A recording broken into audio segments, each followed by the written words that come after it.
Good evening, fellow Plexers. Today's video is going to be about installing Plex under Windows 11, which really isn't a big deal. A lot of you have done that already. And then connecting it to a shared folder on a Synology NAS. Specifically this media-rust-test folder, which contains all my public domain media. So, let's get started. Let's get Plex installed. I'm at Plex's download section, and we will download Plex for Windows 64-bit.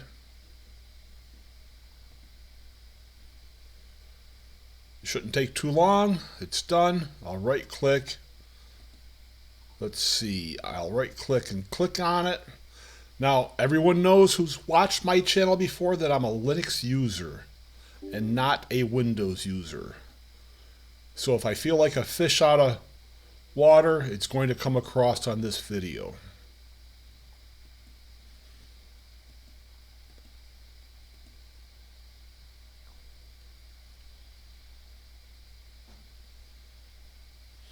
And I'm doing this on a Synology computer that I made a previous video on showing transcoding under Zima OS. It's a little system with an 11th gen i3 in it, 8 gigs of RAM, and just a small 256 gigabyte SATA M.2 drive.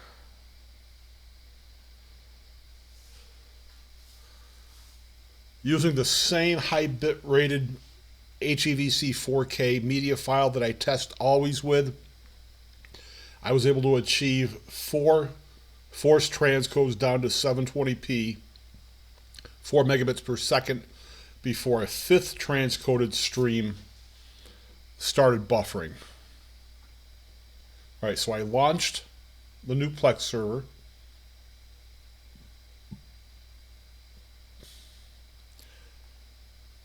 Now if my desktop looks a little funny, I've got a 34-inch widescreen LG monitor, and I'm using the built-in tiling software from LG to only record this section of the screen where you can't see to the right of it.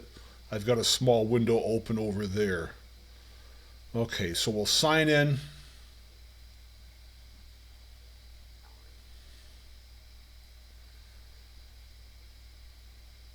That looks good. Let's name this server.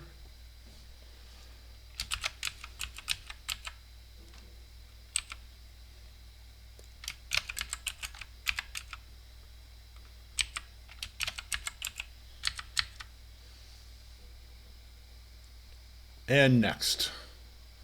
All right, we have no library to add, so I'll just do next.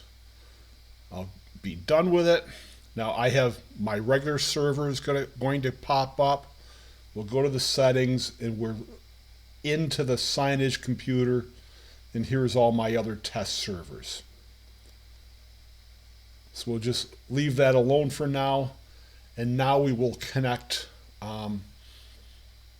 Windows to my Synology NAS. Again, we're going to connect to this shared folder, media-rust-test.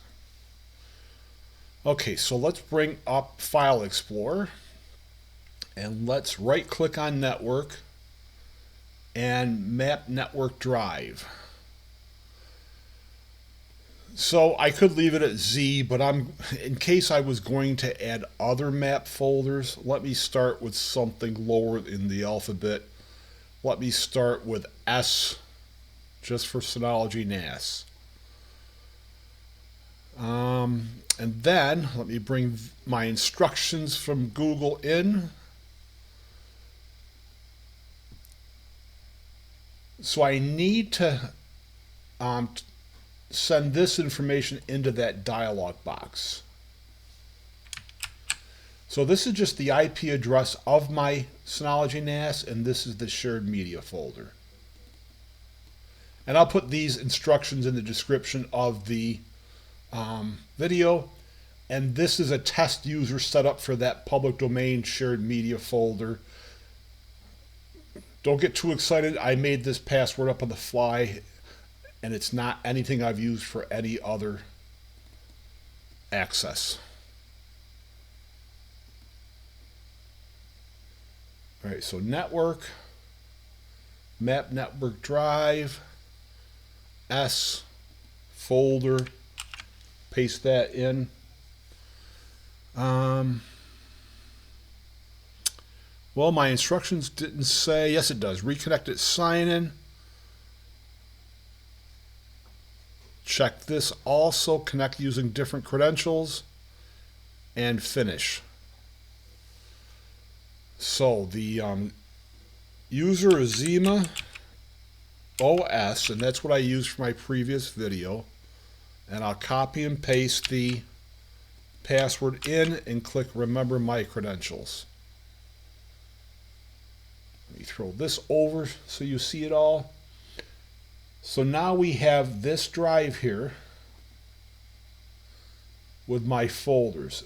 And if you've never watched a video of mine before, I suggest this folder structure for every Plex server, even when you start out fresh, because you never know whose Plex server is going to grow to adopt a trash guides install. This is a great nested structure. So one shared media folder, and then a sort folder for every type of Plex library that there is. So then inside the TV-libraries, and there's no uppercase letters or spaces used, now you have your actual Plex libraries that you can point a library at from within Plex. Again, no uppercase letters or spaces. And then inside that actual library folder, you return to cases and spaces, and you name everything appropriately for Plex. So let's see if we can add some libraries. Let's go back to the web browser. So we're at app.plex.tv. We're on the right server, and I'll drop down to libraries. I'll add a library.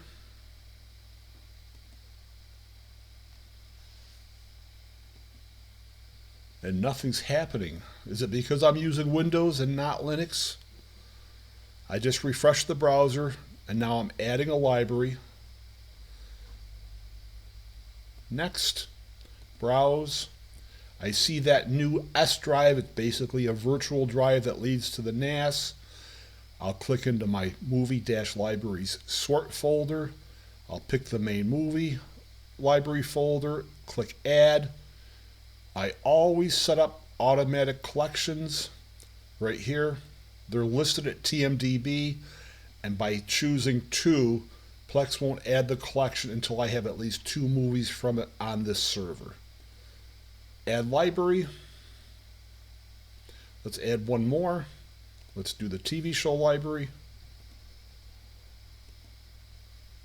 The S drive is just virtual. It leads to the NAS. Here's my TV-library sort folder, and here's my main TV show library. Because I name exclusively from the TVDB database and not the movie database, I need to change this default setting from the movie database to the TVDB. And if we go in, here's all my public domain media. And because it's public domain, I can start playing any episode or movie and not worry about a copyright strike.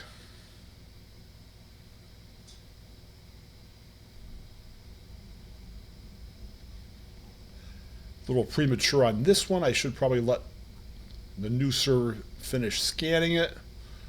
So while that's working, let's go to a few things. If this is your first Plex server you've ever installed watching my video, let's go to Plex Web General. Make sure automatically sign in is checked. If you have to check it, slide down to save the changes. Go enable transcoding. Go to the transcoder setting under the settings heading. Make sure enable HER tone mapping is enabled. Now this looks different from Linux. use hardware acceleration is checked. I'm going to change the experimental to always. Save the changes. That'll pop up this new option I'll check, and I like to see my transcoder, so I actually select it instead of auto and save changes. And if you're a new Plex server owner, double check your scheduled task. And I like to see things run from 1 in the morning on until 8 a.m. And I would leave everything just as default and save changes. So I'll go back to Manage Libraries. Let's see what's going on here. Detecting intros. I can go into that TV show library. Let's see if the episode will play now.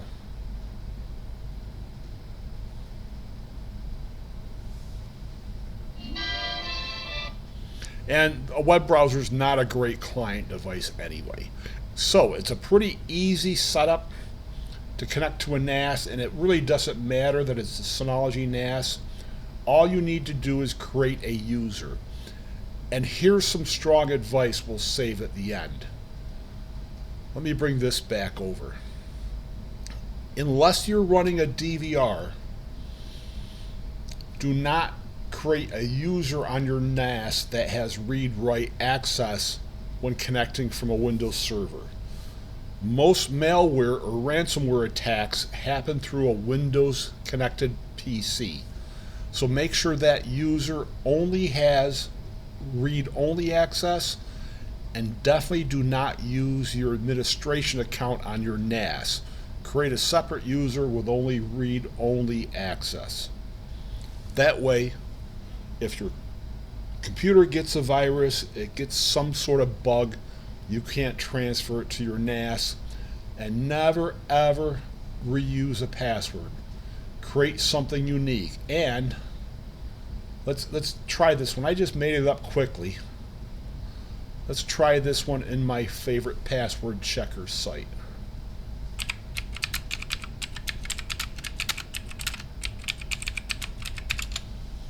So, security.org, howsecureismypassword.